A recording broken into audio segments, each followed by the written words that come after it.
Hello, I am Kenesha L. Davey, the Associate Director at the DC Creative Affairs Office.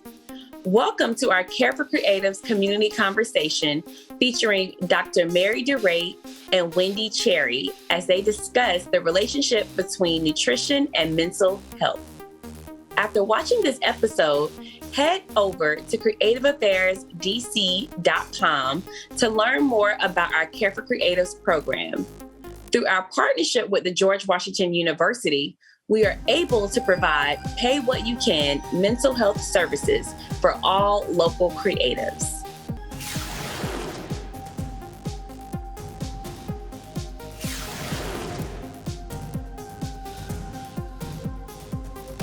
Hi, everyone.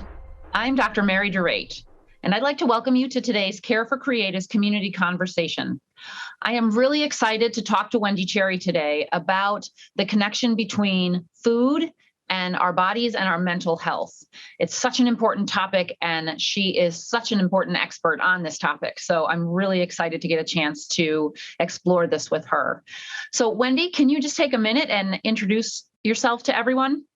Yes. Hi, everybody. I am Wendy Cherry, and I am a certified integrative health coach. But before that, I was in the entertainment industry. And so I totally understand how the connection between food and the connection between our mental and physical health is very important. And so I'm so happy to be invited here to have this conversation with you today, Dr. Mary. We're here today with the Care for Creatives program that is a collaboration between George Washington University and the Creative Affairs Office. This program was created to provide pay what you can therapy for any creatives and entrepreneurs in the city of DC. It also provides these community conversations where we try very hard to present content about mental health issues that ties in the whole person and gives people in the community a chance to learn a little bit more about themselves and maybe a little bit more on how to take care of themselves. So if you are someone who is interested in therapy, you can contact the Care for Creatives program, and we will get you connected to someone who can help. So that said, Wendy, maybe you can tell us a little bit about what you do and how eating kind of plays into that. Well, I appreciate you even explaining the Creative Cares program. I wish it was around when I was trying to figure out myself and navigate through the world of being a creative. So it's a beautiful resource. So I'm so happy that you all have it. Well, for me, I worked in the entertainment industry in different facets for about 20 years. And over the course of the time, as you all know, as creatives know, it's fast paced. And we're eating on the go, and we're running, and we're doing takeout, and we're moving pretty fast. That just really causes a lot of stress. And I started to not feel well in my body pretty much, Dr. Mary. That was the basics. I didn't feel well in my body. So I went to the doctor. That was the basic thing. And the first question she asked me was, well, what are you eating? And I couldn't even tell her what I was eating. So after a while, she had me keep a food diary for 30 days. And I was shocked at the things I was eating. She was not very pleased, but it was stuff that everybody ate. So I did not think it was a big deal. But what she taught me over the course of the year was that the food that I was eating was negatively impacting my health and my mental health. Yeah. So that's how I got there, Dr. Mary. Yeah, that's such an important aspect of this topic, which is that we often talk about the benefits of healthy eating, but we don't really talk about the impact of unhealthy eating and how it can be a detriment. It's not just keeping you status quo. It's actually kind of reducing your functioning and making you sick in a lot of ways, which leads me to this idea that I know you live in, which is integrative nutrition. Yes. And I'm wondering if you could tell the people listening a little bit about integrative nutrition, what it means, and how you got there. So integrative nutrition is very simple. Integrative means mind, body, and spirit. That means we're integrating all of those aspects of ourselves into one thing.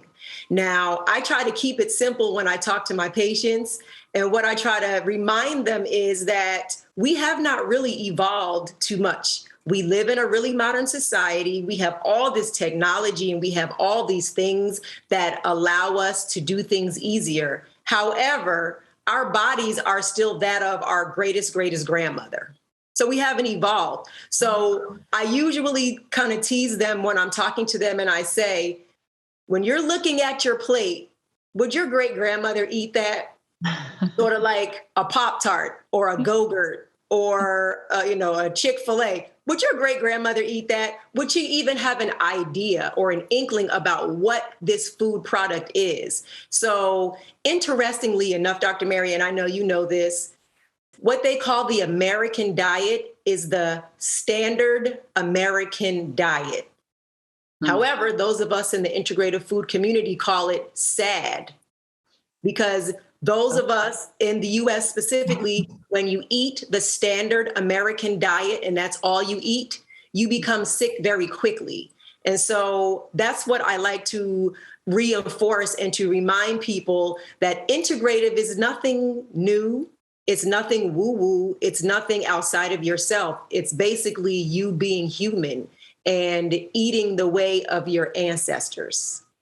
Yeah. That's in a nutshell. Yeah, that's really important. I love what you said that about thinking, would your grandmother recognize this as food? What would grandma do, right? Right, what would grandma do? Because you're right, our bodies are the same. Our bodies are functioning in the same way that they have functioned for millions of years. And they need the same nutrients, they need the same input. And yet we are putting so many things in there now that are chemicals and just they impact the way that our body functions. And I like this idea of integration because quite often in my field, there is this perception that, oh, well, your mental health is over here and your physical health is over here. Right. And you're going to go talk to one person to address your mental health and another person to address your physical health.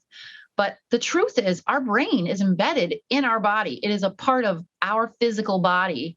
Yes. And it is impacted by everything that we do to our body.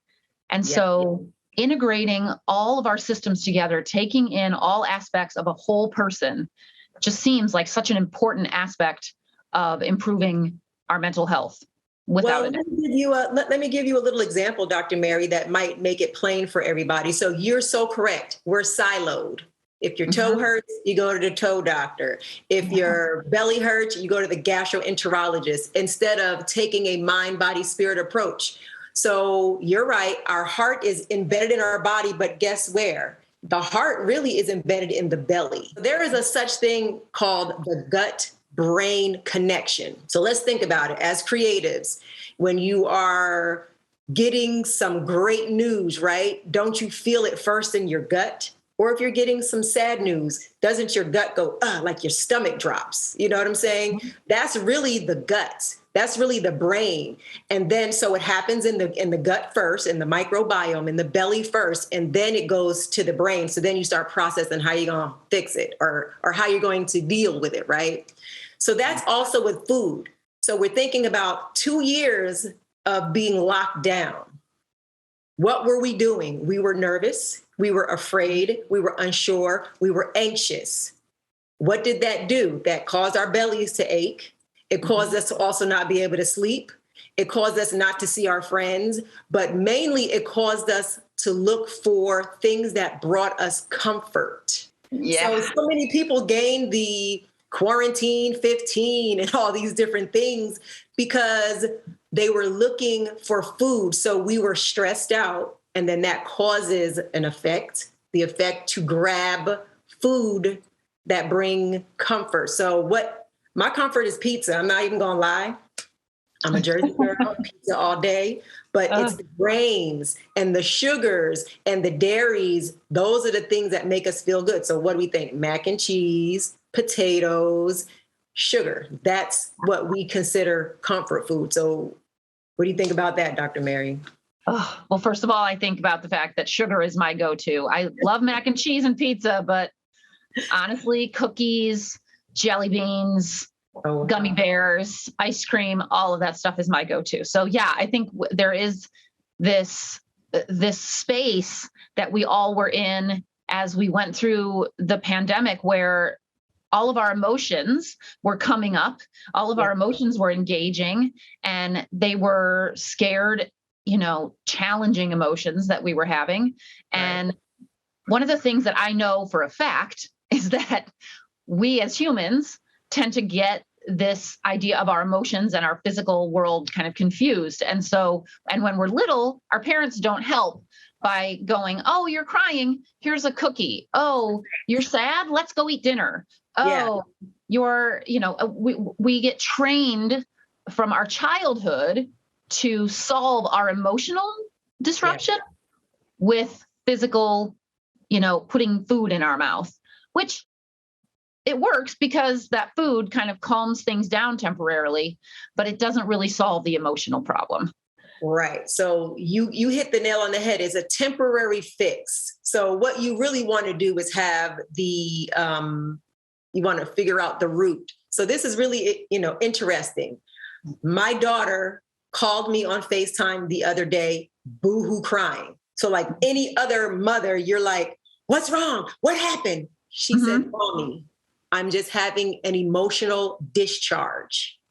Excellent. And it's important to have these emotional discharges. We have been really in a unique time of history where we weren't sure what was happening. And I'm sure many of us tensed up. Many of us came to ourselves. We were eating those chocolate chip cookies, pizza, and all the other things to make us feel safe, but that's temporary. Having the emotional discharge of crying, of shaking it off, of dancing, of listening to music, of even getting a hug from a family member or a loved one are all ways to release the emotion so that you can move it on. So let's think of a dog.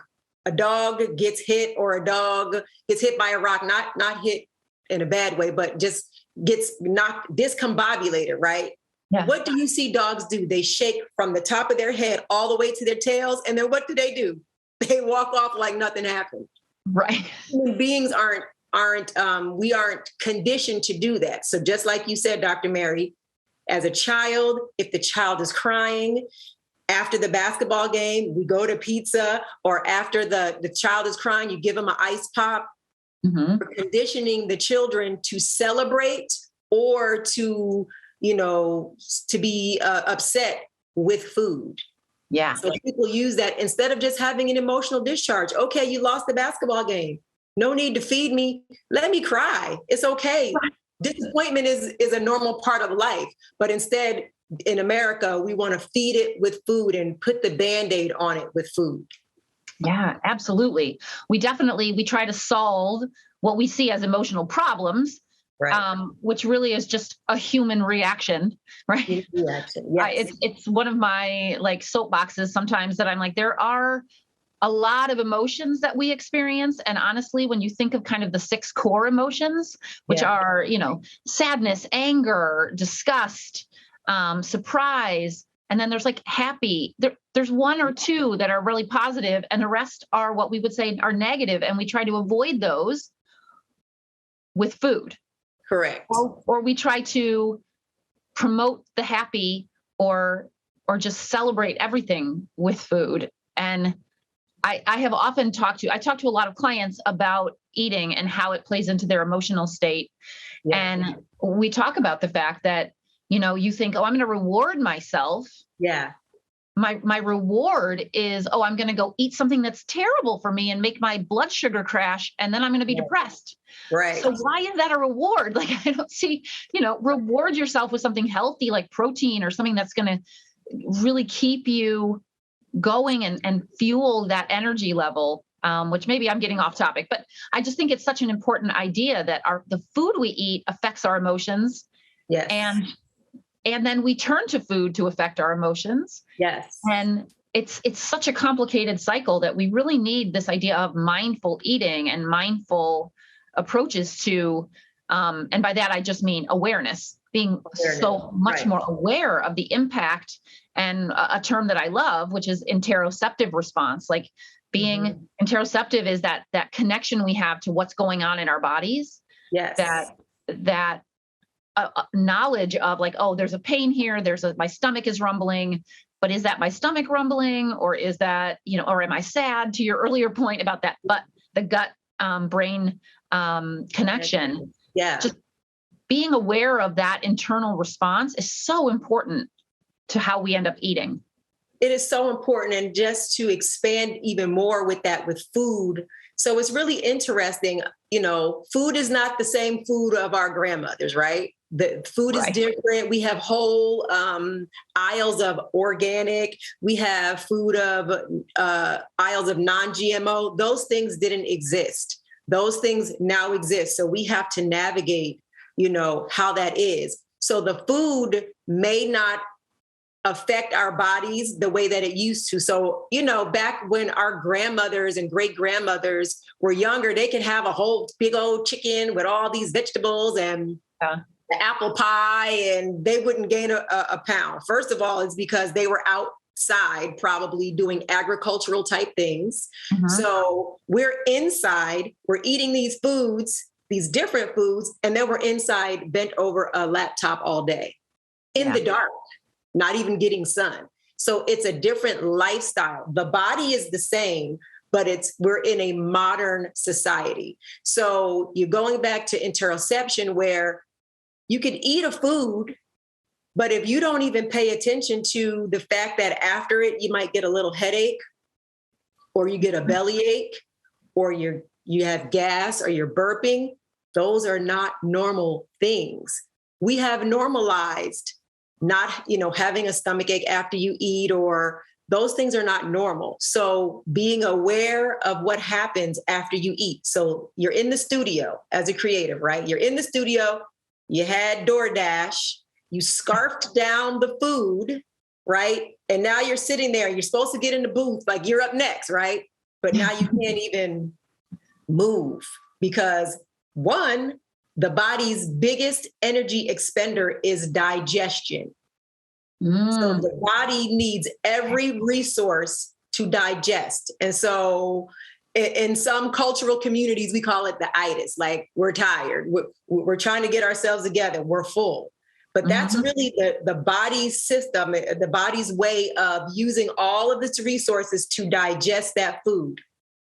Now, even more specifically, if you've eaten a lot of meat, it takes a little bit longer for you to eat a burger than for you to sip a smoothie or something that's not meat, or maybe just have a salad, just depends, right? And so now you're trying to figure out, why am I full and why do I not have the energy? And we would just say that's how it is. But in what we're saying with interoception and just being aware is that, what is your body doing? What is that little pain? What is that little thing that I'm feeling? Am I feeling numbness? Am I feeling itchy? Is my throat itching after these foods? Because sometimes we just zoom through life. We go from studio to studio, from project to project, from art gallery to art gallery, and we're not even paying attention to our bodies. And so it's if you don't learn anything else, I say it's very important to tune in. So that's part of the mind, body, spirit, AKA integrative approach, because it all comes together full circle. And it is just as important for us to be in the gym, working out, doing the Pelotons and all those things. It is just as important to do that as it is to go within and say, what is that little nudge I feel? What is that little ache I feel? Like, what is that? So to your point, Dr. Mary, I just wanted to break it down a little bit more in bite size so that they understand how to start paying attention to the body and why it's important. Yeah, absolutely. And I think to kind of piggyback off that, but also to ask you, I want you to talk a little bit more about sugar and some of the other things and how they impact us, because I think what you just said plays into the end that I end up dealing with quite often, which is helping people be more aware that what they're eating affects their mood. Yes. And that, people tend to think, oh, well, if I have an upset stomach, maybe it's what I ate. Or if I have a headache, maybe it's what I ate. But they don't really put the connection. They don't connect the idea that I'm feeling sad now.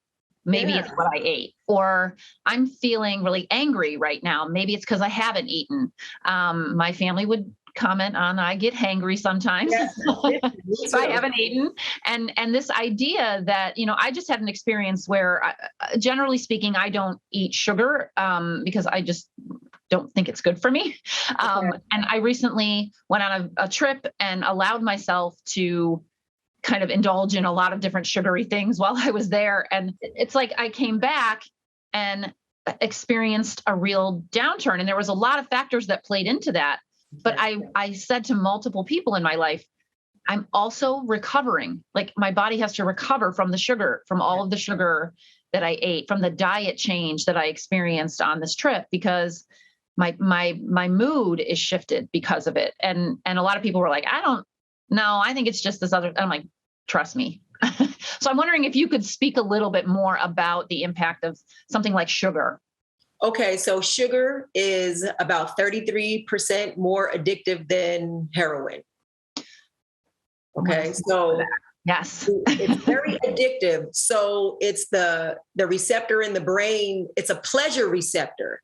You hit that sugar and then you feel better temporarily. So this goes back to you being born, okay? Mm-hmm. This is how humans were born. They were either nursed with their mother's breast milk or they were bottle fed with formula. It doesn't matter how it went down, right? Okay. Well, what happened was there was a little bit of sugar in that milk, breast milk or bought milk. And if you were in a situation where you were comforted, your biological mom or whoever was holding you, grandma, auntie, whoever was holding you, you felt safe and you were being fed.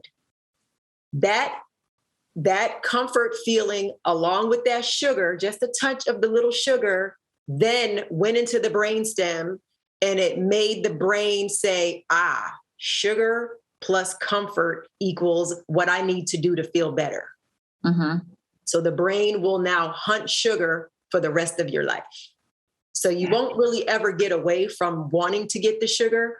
What is important is that you understand that story, that you're always going to want it. You're not a bad person because you want sugar. It's very addictive. However, our modern society pushes sugar on you. Have you ever seen the Sugar Factory? Like there's a whole restaurant called the Sugar Factory.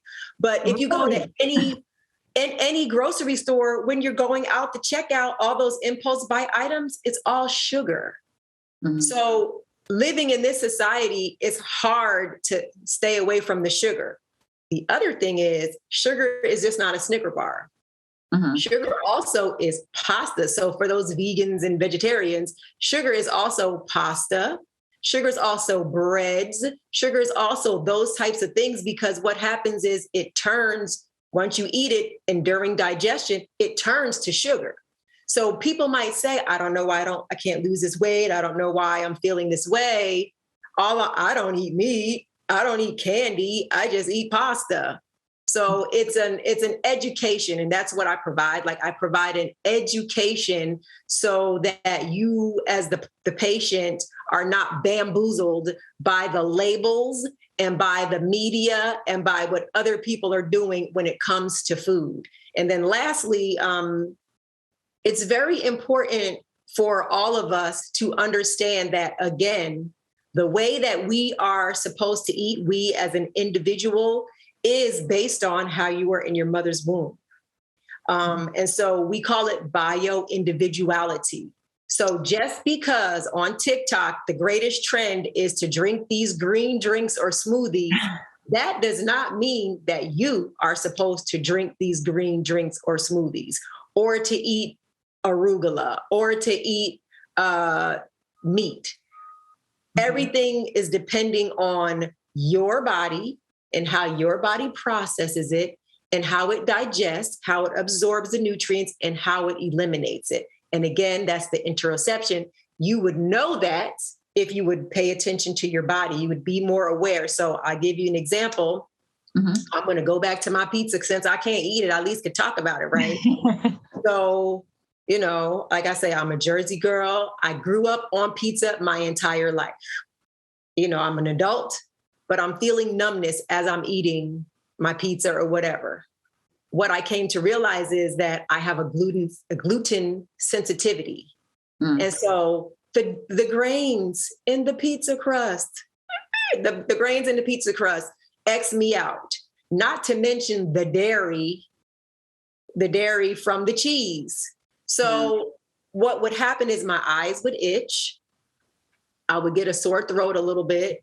And sometimes I would get this really foggy headache. Now, the other thing is why I knew it was the pizza is because being a Jersey girl, I don't eat pizza in DC. I eat pizza in Jersey because there's a certain thing about that pizza from my hometown pizza store, right?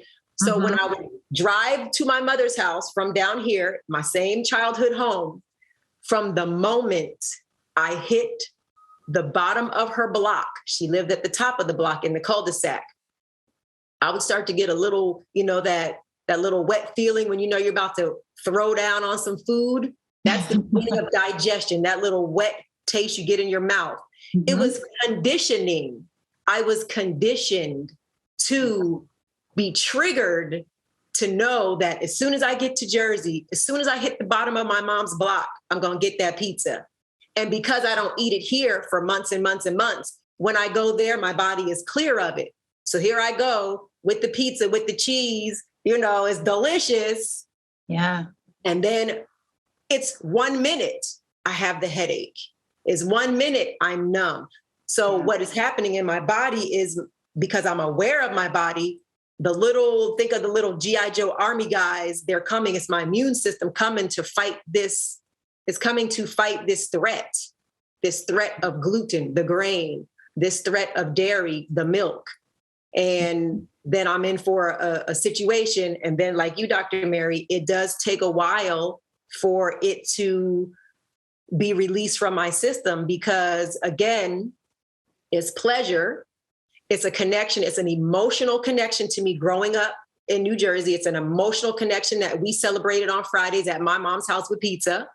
And then it's sugar because it's the grains. So it's all of those things together. So it does take me a while to relieve myself and to get myself back together to get all those nutrients or to get all that food and that energy out of my body. So it's really important. And I totally understand how it's very easy. So just have some grace with yourself and just do the best you can. I feel like the lesson here is to be aware. What we want to talk about is the awareness of yourself. So then you can make another choice, but you only can make the other choice if you are aware of what's happening. Yeah. I love everything you just said, but I really love the idea of taking it back even to the womb, because there is a lot of evidence to show that the foods that your mother ate while you were in the womb turn on genetics and turn on, create taste bud preferences and just change and make each one of us kind of this, N of one in terms of what our body needs specifically. And I just think it's such an important idea that we're all unique. And I wonder if there's a recommendation that you make to people about like if they're just kind of starting to think about, I want to change the way I eat. I want to change the way I approach food. What is a recommendation for them to like start at? Where would you recommend they start? This is easy peasy. Okay. Go get a blood test to see what it is that your body likes and doesn't like. People spend so much money on all these supplements. I'm taking the zinc, and it's like you get like emotional capital, or like social capital, because you're like drinking the green juice and you got all the vitamins, and you're on Instagram in the gym, and you're showing all these people all these things. However, if you're taking all these supplements and you're doing all these detoxes and you're drinking all these juices, but you're allergic to some of the ingredients in there and you think it works for you because you're healthy, you're eating healthy, then you're doing yourself a disservice. Note to self, it happened to me.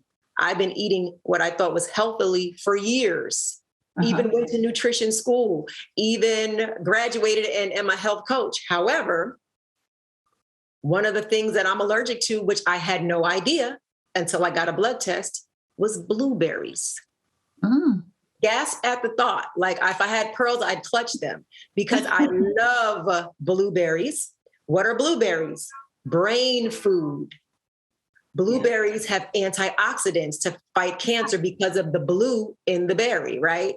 Yeah. These are things that are supposed to be healthy. So if I'm on TikTok, if I'm on Instagram and I'm seeing all the health benefits of blueberries, I think I'm supposed to have blueberries. But I am highly allergic to blueberries. They cause a lot of inflammation in my body. Yeah. Who knew? So all that to say, Dr. Mary, get a blood test first. Get a blood test and stay off the interwebs trying to understand your body. So what we're moving to, what is the best thing to move to is called precision medicine. And it is the medicine that is designed just for you. Now, admittedly, it's very expensive, but it is really the way that the world is going, that medicine is going, and it can have a lot of benefits. But it's just one of those things where just as unique as your creativity is, just as unique as your song or your photography or your art is, your body is even more unique because it's the original technology. So to approach things that happen with you very in a precise way that is just for you is the best way. And Dr. Mary, it's called epigenetics, from our being in our mother's womb and the way that things change, hormones, signals, all these different things happen in the body as we come from our mother's womb. And then as we're in our own environment, we keep our mother's immune system and everything for about 3 months, and then we gain our own immunity. And so it's very important. It's expensive, like I say, but hopefully it's something that you would look into before you spend another second on supplements and another $1 on supplements or a green juice or a detox. It's very important. Yeah, no, I totally agree. I think that we tend to kind of jump into the internet and like, oh, here's the newest diet. Here's the newest fad. Here's the, should I be vegan? Should I go carnivore? Should I be keto? Should I be paleo? Like there's all these different things out there. And the truth is there's not one specific thing that is right for everyone. Right. Everyone's body is different. But I think one of the recommendations I have made to clients is to start just by kind of cutting out a lot of sugar too. Like pretty much it doesn't matter who you are. What your sugar is having an inflammatory effect on your body, and it's messing with your blood sugar, which messes with your emotional state. Absolutely. So to your point that if you can't afford the blood test, if you are someone who is stressed, there are steps you can take to just try to get a little healthier. Maybe skip the Cheetos. Not that I have anything against the Cheetos, but let me offer some tips then. So we're saying skip the Cheetos. So, okay, you want chocolate, right? Why do you want the chocolate? Because you want some comfort. So now, okay, we're going back to the comfort food. We're going back to the signal in the brain that says, I need comfort and I want to get that from food. Now is sex, drugs, rock and roll is what really people go to, these vices that people go to for comfort, right? So one step would be just to be still for a minute, just stop and just assess the environment. Am I safe? Am I okay? And now we're going to go to self-awareness. What is this I'm feeling? Right? Like, what is this I'm feeling? Why do I need comfort in this moment? Is it because I have a deadline on this project and I know I'm not ready yet? So now I'm getting stressed out. So that's really what it is. So then maybe you ask for an extension, or maybe stay off the social media and really dial in and focus on the project. Like there's certain things that there's like little hacks. All right. The second thing is so you stop, you do some breaths, try to figure out what it is, go drink a nice glass of water. Because you might not even really be hungry. You really just want the comfort. So water moves energy. Our bodies are 85% plus water. Water moves energy. Drink some water. Another thing is non-sexual touch. So if you have your partner there, just ask for a hug, because what you want is pleasure and comfort. A hug gives you some pleasure and comfort. Hold your child's hand, watch a movie and snuggle on the couch. Human touch is very important, especially during this time when we've been locked in and we're just starting to thaw out a little bit. Human beings, and Americans specifically, we are very touch deprived because we don't hug each other. Other cultures, they hug, they come to you in hugs, So that's step 3. Step 4 is go for the sexual exploration, go for the sexual touch. If you have a partner, you feel safe. Orgasms are an amazing way to feel comfort and pleasure. So you don't always have to get the chocolate. You don't always have to reach for the things that will do you dirty and harm your body. There are other ways that you can do it. So stop, assess, and then choose intentionally and wisely to support your well-being. Absolutely. I love that. I love that progression that you just described. And it is so true that, we tend to jump to the thing that's going to be quick and give us a quick resolve instead of realizing there's other things that actually could be quick and helpful and not have the long-term consequences that choosing that food would have. And I think I would add to that only something that I've recommended a few times, which is kind of changing our mindset about what is good food, what is a comfort food, and being able to look at something like a healthy, amazing meal that you just made from scratch that has good veggies and lots of other things that are healthy for you, and go, wow, this is comforting. This is good food, right? This is indulging myself. Eating healthy, eating well is taking care of my body, which is rewarding myself. So having that glass of water instead of reaching for, maybe a soda it's rewarding your body. It's rewarding yourself. And it is comforting that part of you that needs to be comforted in a way that's healthy and has long-term benefits. So kind of shifting our mindset from that initial term of this is comfort food or this is a reward to something that's good for me is comforting. Something that's good for me. Like I'm being nice to you today. Like, body, thank you. Pinky toe, thank you. Shoulders, knees, joints. Like every morning I do a scan while I'm still laying in the bed, and I'm like, I just make up stuff because I don't even know where half body parts are, but I'm like, gallbladder, thank you. Like, thank you. It's like, if unless we are having surgery on it, we don't even pay attention to it. So I'm telling my kneecaps, thank you today for walking me around, and I'm trying to support you the best way I can. Am I excited that I can't eat blueberries in this moment? I am not excited about that, but I appreciate you anyway, and I want to do the best for you. And then, one thing, Dr. Mary, we didn't even talk about as far as mental health and our emotions, also just walking into nature. Oh, yeah. The weather's warming up here in the DC area anyway. We are nature. Like, people are like, I want to go into nature or I don't like nature. You are nature.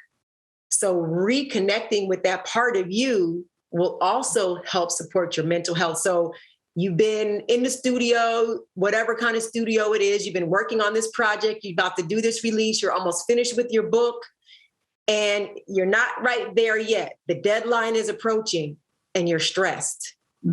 Why not just go right out into the sunshine, get some vitamin D on your skin and in your eyes? Don't wear the cool shades. Don't wear those. Go out and just let the sun just, warm your body, and it'll do wonders. And then you never know, you can get back on the computer, back into the studio and sprint to the finish line. And you wouldn't even had to eat anything crazy. So all of those things are very helpful in keeping yourself calm. And, I'm an artist too. I have discovered these creative things that I didn't even know I had inside of me recently.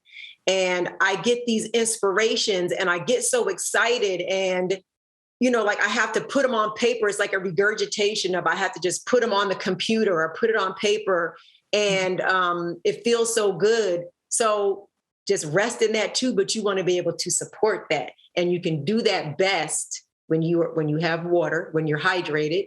You can do that best when you're sleeping and have rested. You can do that best when you're fully connected. So how grateful are we that the Creator has given us these specific skills, whether you're a photographer, a t-shirt designer, like whatever art that you do, how dope is it that you got to do it? So you just really want to be able to support it and do it to the best ability, because when we do it to the best ability, it pleases the Creator, it pleases us, and it pleases the people that we created it for. If we're not eating well, if we're not sleeping, if we're not drinking water, if we're not really exercising and getting out into nature, we won't be able to do that to the best of our ability. And something gets lost. Like the world loses when we're not at our best. So it's just something to consider. Yeah. That's so great. I think I'm happy to discover you and I have something in common just now, which is that I also have a practice of whenever if I'm working out or I'm going up and down stairs or I'm doing something, I absolutely will stop. If I start to feel like, oh, this is hard, I'll stop and say, thank you, body. Thank you for being strong. You deserve to be taken care of. Thank you for being there for me. Thank you for taking me where I need to go. Thank you for, sleeping well and getting up in the morning and being present for me all the time. And just that attitude of gratefulness toward our body is just so powerful. And maybe as a motivator for going out in nature and recognizing that our body is the thing that moves us toward that creativity, that offers us that opportunity to do the things that we love. Absolutely. And just being so grateful for it. Absolutely. Yeah. I call that vitamin G, Dr. Mary. Vitamin G, gratitude. The G stands for gratitude. Yeah. I love it. There's so much to be grateful for. Yeah. So I know this, I think you and I could talk about this for another 4 hours if we wanted to, because it's such an important topic. And, maybe it should be a series. But I think that I'm wondering if maybe we could kind of wrap it up a little bit by you giving people recommendations for, resources or what you think they could connect to, that maybe even testing or whatever you think would be valuable for people to have. Well, I just say for the blood test situation, I would just say go to your doctor if you can, if you have insurance. Usually the insurance will pay for it. If you don't have insurance, there are options that you can get, but it would just be a basic allergy test and a basic test to see where your levels are. Like, do you really need to be eating this super vitamin that you just got from Whole Foods that's like $37 a bottle? Like, do you really need it? So that's really the first thing. So just figure out where you normally get your blood test from to get an allergy test, a food allergy test. The second thing, like the tips that I shared already, is like stay off the internet when it comes to your body. You become the expert of your body. Mm-hmm. That's part of it. We have given our control to other people, to doctors and to all these people. At the end of the day, they are really our vendors. And they are just there to support.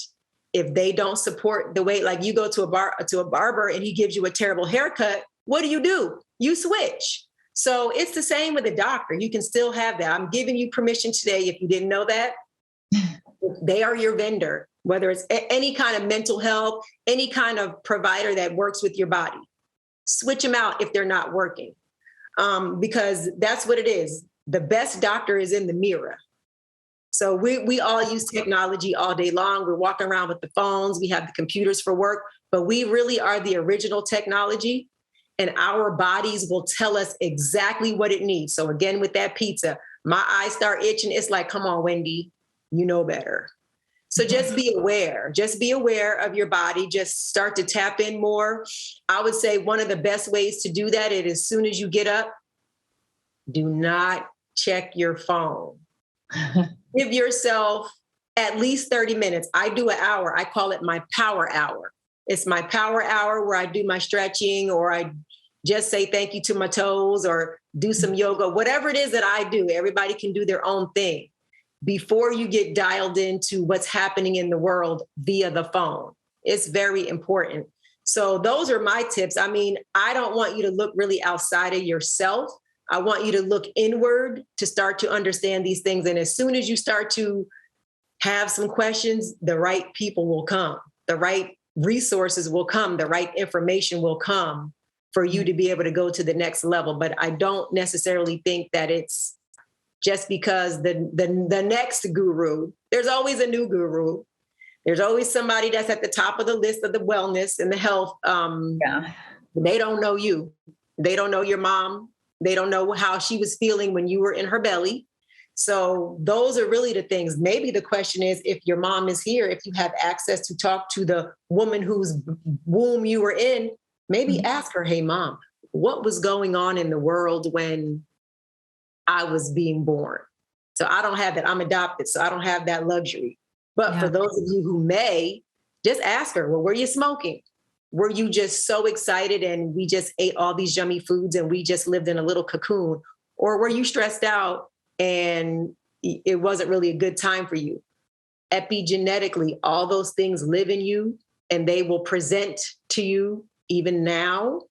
And that will decide whether you should be eating certain foods or be experiencing these certain emotions. It's all mind, body, spirit, integrative. It's all integrative. Yeah. So powerful and so very on target. Thank you so much for all of those recommendations. I think if people just take a few of them, they're going to be well on the road to doing better and to feeling a lot better. But along those lines, is there any way that, what are the ways that people can get in contact with you or can follow you, like social media or anything like that? So my social media handle is Awaken and Heal, AWAKEN and AND Heal. Now I have to admit my Instagram skills, I haven't really been posting too much because I've been being instead of so much doing. So, but it's there. And then my website is wendycherry.com, WENDI, cherry like the fruit.com. And I also have a book and I have it with me. Shameless plug, not so shameless. This is my book, and it's an interactive memoir. And it basically has a blueprint of how I moved through being stressed out, through being at work, and how I took control of my body and how I looked in the mirror and became my own best guru and my own best healer and my own best confidant. And so there's like worksheets. My favorite worksheet in there is called The Love Letter to the Divine. And you probably are thinking, who's the guy? Or talking about the God? And I'm saying, yes, the God in you. You are the divine. So just remembering who you are. So that's my book. It's at wendycherry.com. And I actually have an audio version that I recorded at the Office of Cable Television in the radio studio. And then awesome. On YouTube, I have a radio show that I taped at the Office of Cable Television called The Sanctuary Radio Show. And it's just on YouTube. There are plenty of episodes that all talk about health and this evolution. We talk to herbalists. We talk to people who do tantric sex. We talk to people who do nutritionists and all these different people. I've had a little bit of it. We talk about finances. We talk about mind, body, and spirit from all these different ways. So that's the best way you can catch me is wendycherry.com or Awaken and Heal on Instagram. Well, I highly encourage everyone to reach out and connect with all of those resources that you just provided, because it's so wonderful to have someone as informed and intelligent as you for them to get resources from. Thank you. And I just want to thank you for joining us today. It has been informative for me and just reinforced some of the things I know that I need to keep doing for my own health. And hopefully for everyone listening that it's brought them to really address some of it too. So thank you so much for participating. Thank you for having me. And just the last word is to be gentle with yourself. It's like the buzzword and it's so corny, but it is so true. Just take care of yourself. Is baby steps, and you make the small changes. The small changes make the greatest impact. So just think of it. We're not asking you to throw the baby out with the bathwater. We're asking you to be aware, to understand what's happening, and to take it one day at a time. Thank you. Amen.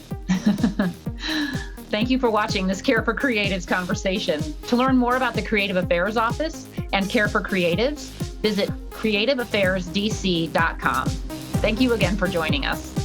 Thank you to Dr. Mary and Wendy for participating in our Care for Creatives community conversation today.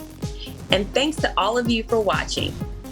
Visit creativeaffairsdc.com to stay up to date on all things Care for Creatives.